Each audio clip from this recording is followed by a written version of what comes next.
Hi guys, today we'll be looking at what value investing is. So, what value investing is buying something less than what it's intrinsically worth. So, let me give you guys an example. Suppose that I go to a supermarket and a toothbrush that normally sells for $10 is selling for $2. So, when we buy this toothbrush, we know we're getting a $10 value. The same happens with stock investing. You want to buy stocks that are worth less than what they're worth.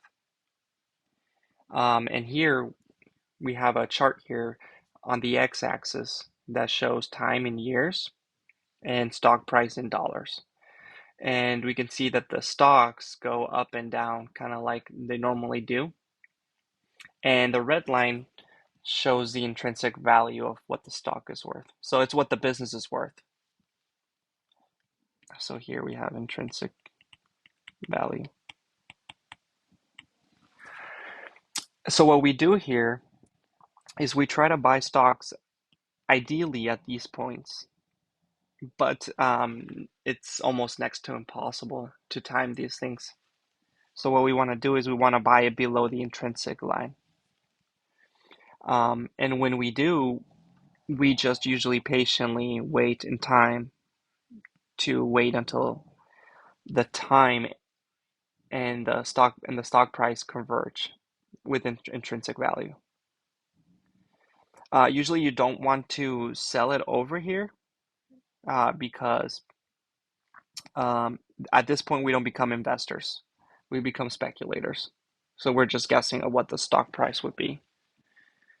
So by following this rule where we value the business, right, and then we wait patiently until the intrinsic value, then the stock price reach conversion, we usually sell it. So we sell around this line as well. Um, Obviously, this is a very simplistic scenario. Usually, intrinsic value doesn't go up in time. Usually, it fluctuates too. It might go down, it might go up, but it's much more stable than stock prices. And this is where we take advantage of market inefficiencies. So we're trying to buy um, a dollar for 50 cents, really. So we're trying to buy something that it's less than what it's worth and waiting patiently to buy at below intrinsic value. So what is intrinsic value? That's a great question. So one of the things is that it's more of an art than a science. And if you talk to different people about a stock, you might get a different opinion of what the value of the business is. And that's the hard part, right? The simple is the terminology here. The hard part is valuing the business and making conservative assumptions of what the intrinsic value is and what will be in the future.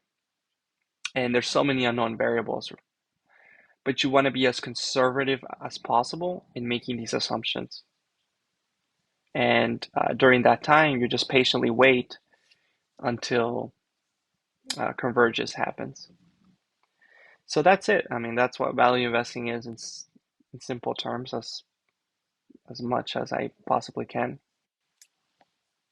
That's it.